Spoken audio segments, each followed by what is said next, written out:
اب میرے معاملات کو بھی اللہ تو اپنی رحمت کے ساتھ درست فرما. اللہ مجھے سیدھے راستے پر بھی چلا, اللہ مجھے صراط مستقیم پر چلا, اللہ مجھے برے رستوں سے بچا.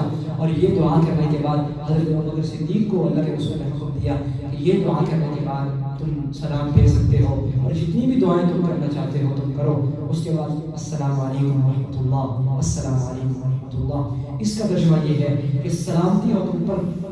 یہ اللہ رب العالمین کی طرف سے ہمیں ایک پیغام ہے کہ آپس میں ایک دوسرے کے ساتھ تمہاری محبت ہونی چاہیے. جب ہم جماعت کے ساتھ نماز پڑھ رہے ہوتے ہیں تو اللہ رب العالمین کی طرف سے حکم ہے سلام کرنا, السلام علیکم. جب ہم دائیں طرف کہتے ہیں کہ اے میرے بھائی تم پر سلامتی ہو, رحمت اللہ پر اللہ کی رحمت ہو. ادھر بھی جب ہوتے ہیں تو اپنے اس بھائی کو یہ دعا دیتے ہیں. تو یہ اللہ رب العالمین کے جو احکامات ہیں ان کے اندر بہت بڑی بڑی حکمتیں چھپی ہوئی ہیں.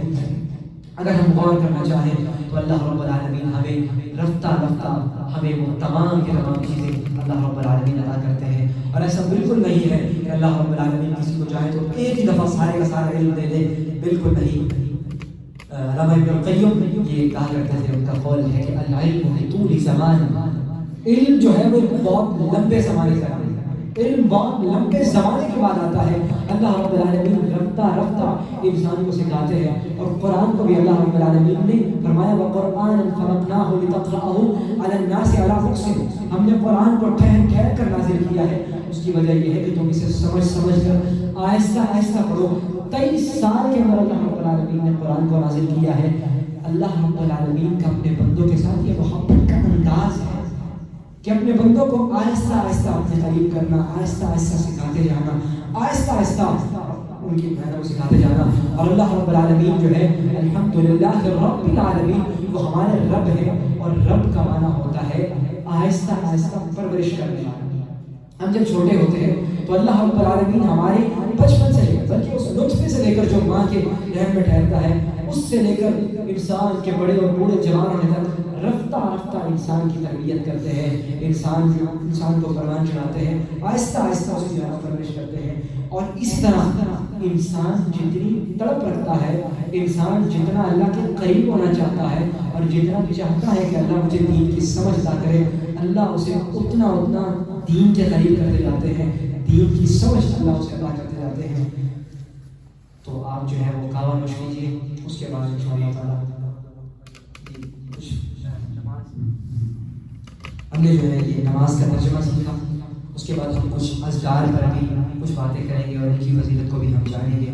اور اس کے بعد جو ہے ہم یہ نماز کا ترجمہ تھا اور نماز کی مکمل ایک جو ہے وہ فلسفہ نماز کہ نماز دراصل کیا ہے اور نماز ہم کیوں پڑھتے ہیں, نماز کے اندر اللہ رب العالمین سے ہم کس کس طرح باتیں کر رہے ہوتے ہیں, اللہ سے بخشش مانگ رہے ہوتے ہیں, اللہ کی رحمتیں ہمارے اوپر نازل ہو رہی ہوتی ہیں. اور اس کے بعد جو ہے ہم پریکٹیکلی طور پہ ہم نماز پڑھنے کا طریقہ یہ تھا کہ ہم نے ابھی نماز کا ترجمہ سیکھا, ہم نماز میں کیا کر رہے ہوتے ہیں. اب ہم نے اس کے بعد وقفے کے بعد انشاءاللہ تعالیٰ نماز کے طریقے کو سیکھنا ہے. اللہ کے رسول جناب محمد رسول اللہ صلی اللہ علیہ وسلم کس طرح نماز پڑھا کرتے تھے. آپ کعبہ بھی نوش کیجیے اور کوئی بھی سوال ہو تو وہ بھی آپ پوچھ لیجیے. جزاک اللہ خیر. ماشاءاللہ جی, دل جمی سے آپ تشریف فرما ہیں اور بڑی خوشی کی بات ہے کہ ہمارا یہ پہلا پروگرام ہے اور سب بھائی جو ہے نا توجہ سے سن رہے ہیں. تو کعبہ جو ہے نا وہ ہم نے آپ کے لیے انتظام کیا ہے. اور اس کے بعد ہمارے استاد جی جو ہیں وہ کہہ رہے ہیں کہ لوگوں کو زیادہ دیر اٹھایا ہے وہ نہ ہو, پریشانی تو نہیں ہے کسی کو, کوئی کسی قسم کی. اگر میں کہوں سنو تو بیٹھنا ہے بیٹھیں گے, کون کون بیٹھے گا ہاتھ کھڑا کرے, سارے بیٹھیں گے. اچھا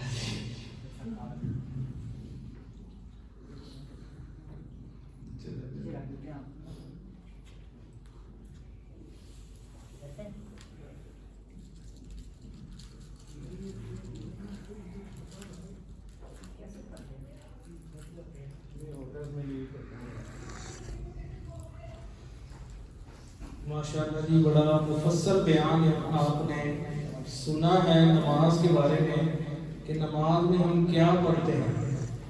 تو انشاءاللہ الرحمن یہ بھی ہمارے سامنے ہے نماز کی جو مشق ہے، پریکٹیکل جو ہے قیام، رکوع اور سجدہ وہ کر کے دکھائیں گے، اور اس کے ساتھ ہاتھ کہاں رکھنا ہے انشاءاللہ یہ آج کی ہماری مجلس جو ہے نا یہ بہت فائدہ مند ہوگی آپ کے لیے، ہم سب کے لیے۔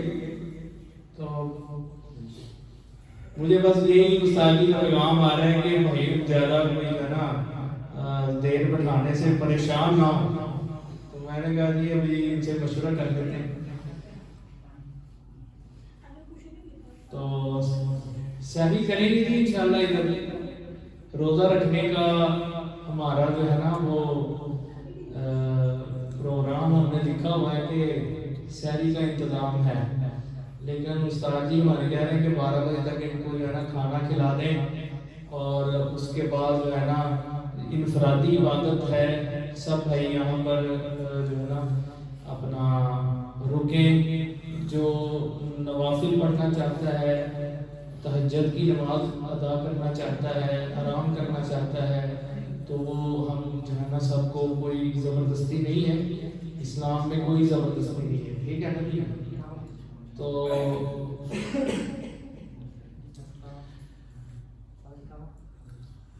اس لیے جو ہے نا اب آپ سے میں مشورہ کر رہا ہوں کہ آپ کا کیا ارادہ ہے، سحری کرنی ہے سحری کے ٹائم پہ یا ابھی 12 بجے آپ کو کھانا کھلا دیں، جس طرح آپ کہتے ہیں، کیونکہ سارے بھائی ہیں اور میں سمجھتا ہوں کہ مشورے کر لینے میں خیر ہے، ٹھیک ہے نا؟ کیونکہ سحری کرنا وہ سنت ہے، اور سوموار کو اور جمعرات کو جو روزہ رکھنا اللہ کے نبی صلی اللہ علیہ وسلم کی سنت ہے۔ آج بھی اگر اللہ موقع دے کہ حرمین شریفین میں کوئی بندہ جائے تو وہاں پر سوموار کو اور جمعرات کو افطاریاں کروا رہے ہوتے ہیں۔ کیوں کرواتے ہیں؟ کہ اللہ کے نبی صلی اللہ علیہ وسلم کا معمول تھا کہ ہر سوموار کو اور جمعرات کو روزہ رکھا کرتا تھا۔ اور کسی نے آپ سے پوچھا کہ آج سوموار ہے اور آپ نے روزہ کیوں رکھا ہے؟ تو آپ نے فرمایا کہ 2 وجہ ہے۔ نمبر 1 کہ اس دن میری پیدائش ہوئی، سوموار والے دن میری پیدائش ہوئی، اور اس خوشی میں شکرانے کے طور پر روزہ رکھتے ہیں، ٹھیک ہے؟ اور دوسری وجہ یہ ہے کہ اسی دن مجھے نبوت ملی، ٹھیک ہے؟ تو اس کا شکر ادا کرنے کے لیے بھی میں روزہ رکھتا ہوں، ٹھیک ہے نا؟ تو سوموار کو روزہ رکھنا اللہ کے نبی صلی اللہ علیہ وسلم شکرانے کے طور پر یہ روزہ رکھتے تھے اور آپ کا معمول تھا۔ تو عزیز بھائیوں، سوموار کو اور جمعرات کو روزہ رکھنا چاہیے۔ تو میں نے تو اس لیے سارا پروگرام انتظام جو ہے نا ہم نے سوچا کہ ہفتہ ہے، مارکیٹ ہے، یہاں پر سب لوگ جو ہے نا مصروف ہیں، نماز سیکھنے کے لیے ہم دکان جائیں، ٹائم دے، ہر بندہ کہتے ہیں مصروف ہوں، ٹائم نہیں ہے، تو پھر میں نے سوچا کہ رات کا ٹائم رکھ لیتے ہیں، ٹھیک ہے نا؟ تو بس پھر استاد جی سے مشورہ ہو، کہتے ہیں چلو ٹھیک ہے رکھ دو۔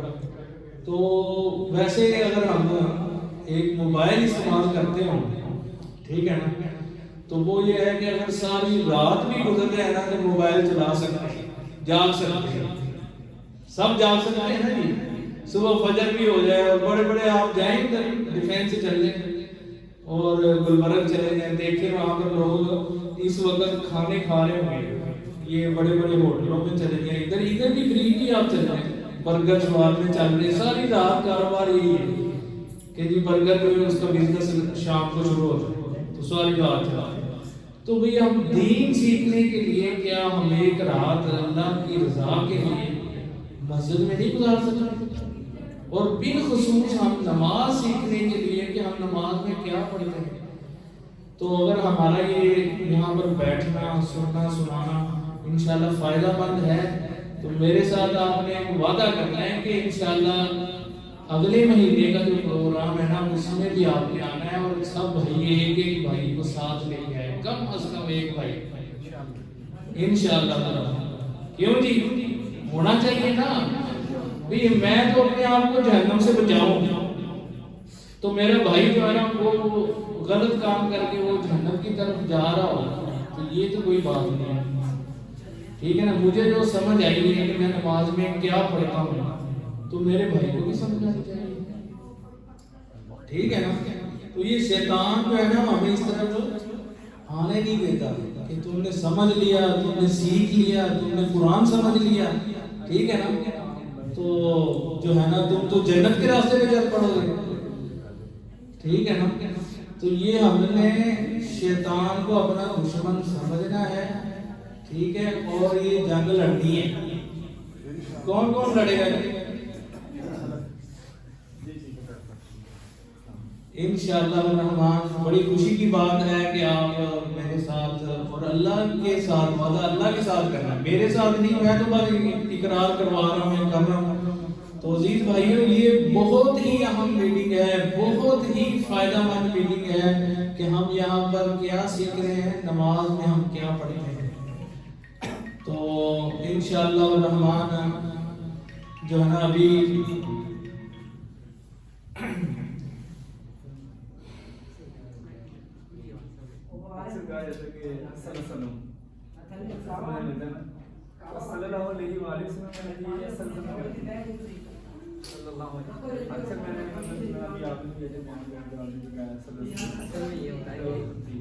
بات بیان کرنے کی جلدی ہوتی ہے تو بہتر تو یہی ہے کہ مکمل طور پر صلی اللہ علیہ وسلم کا آ جائے. فرمان بھی ہے کہ اللہ اس شخص پر لعنت فرمائے جو میرا نام آتا ہے اور درود پاک نہیں پڑھتا، اور دوسرا جو ہے جب میرا نام لیا جاتا ہے اور درود پاک پڑھتا ہے تو اللہ اس پر رحمت فرماتا ہے. تو صلی اللہ علیہ وسلم پڑھنا یہ زیادہ بہتر ہے، اور سبقت لسانی میں صلی اللہ علیہ وسلم بھی نکل جاتا ہے. اچھا جی، ایسا ہے کہ کوئی سوال ہو تو آپ لوگ کر سکتے ہیں، اور ابھی انشاءاللہ مشق باقی ہے، مشق ہو رہی ہے انشاءاللہ، فائدہ مند باتیں چل رہی ہیں اور مستفید ہونا ہے انشاءاللہ الرحمن، ٹھیک ہے نا جی. اور جاگنا ہے اپنے لیے، اپنی نماز کو ٹھیک کرنے کے لیے، ٹھیک ہے. یہ تربیتی ورکشاپ ہے، ٹیوننگ سینٹر موٹر سائیکل ٹھیک کرواتے ہیں نا، ابھی ٹیوننگ ہے جی، موٹر سائیکل خراب ہو گئی اس کو چیک کریں، تو یہ ٹیوننگ سینٹر ہے، یہ ہم نماز کی ٹیوننگ کروائیں گے یہاں، ٹھیک ہے. کچھ دیر ٹھہر جی کچھ دیر ہی جی ٹھیک ہے جی.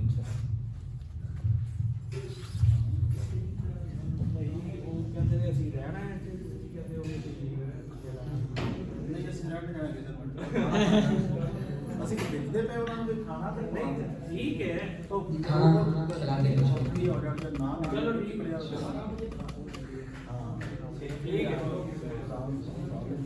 انشاءاللہ 12 بجے تک ہم ختم کریں گے، 12 بجے سے بھی پہلے انشاءاللہ تعالیٰ ہم ختم کریں گے، ٹھیک ہے. چلو یہ مشورہ ہے، تیار ہے سارا کھانا، چلے جی آپ کوئی بات